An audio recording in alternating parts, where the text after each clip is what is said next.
সহায়িকা আইনজীবী আমাকে একটি নোটিশ পাঠিয়েছেন।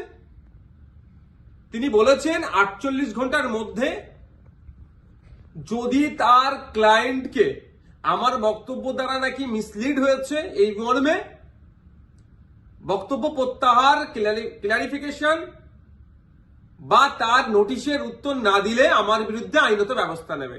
আমি বলি 48 ঘন্টা কেন, 800 ঘন্টা কেন, আর 8 মিনিট কেন, আমি তার নোটিশের কোনো প্রতি উত্তর দেব না।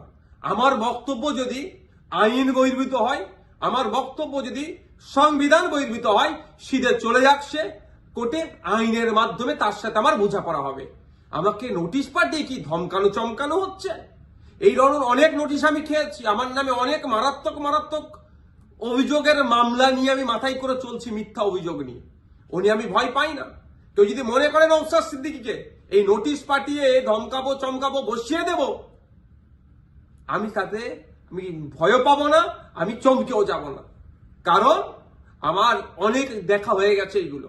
কারণ আমি বলে যাই, আর কাকতলীয় ভাবে বলছি না, এটা বাস্তবিক হয়েছে। 2019 সালে কেন্দ্রের সরকার নিয়ে এসেছিল এক বিভাজনের বিল, সিএ।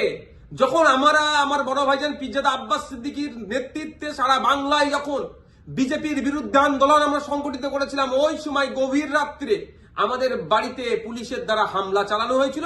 সেই রাত্রে আমি সুপ্রিম কোর্টে এসেছিলাম, তারপরের দিনে মামলা করব বিজেপির বিরুদ্ধে, কেন্দ্র সরকারের বিরুদ্ধে। আর এখন আমরা যখন এই ওয়াকফ সংশোধনের বিরুদ্ধে মাঠে ময়দানে গণতান্ত্রিক প্রক্রিয়ায় লড়াইয়ের বার্তা দিচ্ছি এবং আইনি লড়াই করবে বলে তার প্রস্তুতি নিচ্ছি, আমাদের বাড়িতে নোটিশ চলে আসলো। নোটিশ আসুক, 100 বার নোটিশ আসুক, এতে আমি ভয় পাই না।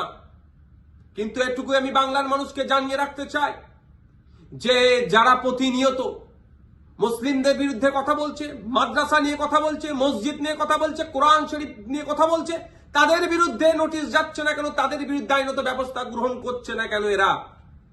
এরা তৃণমূলের মুসলিম বিধায়কদেরকে বিধানসভা থেকে চাংতলা করে রাস্তায় ফেলে দেবো বললেও তাদের বিরুদ্ধে আইনত ব্যবস্থা গ্রহণ করছে না, নোটিশ পাঠাচ্ছে না। আর নওশাদ সিদ্দিকীর কাছে নোটিশ পাঠিয়ে দিচ্ছে।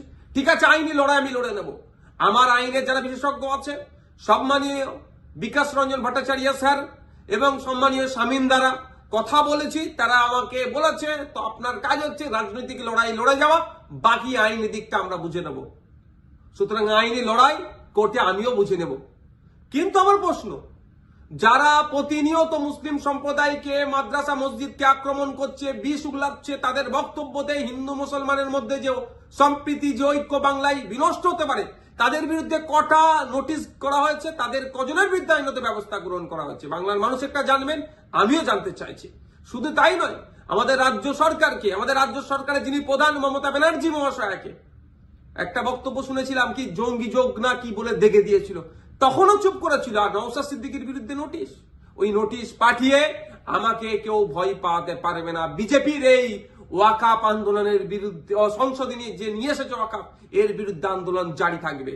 এই অসাংবিধানিক, অগণতান্ত্রিক এরা যুক্তরাষ্ট্রীয় পরিকাঠামোকে ভেঙে দেওয়ার যে সংশোধনী নিয়ে এসছে, এর বিরুদ্ধে লড়াই জারি থাকবে।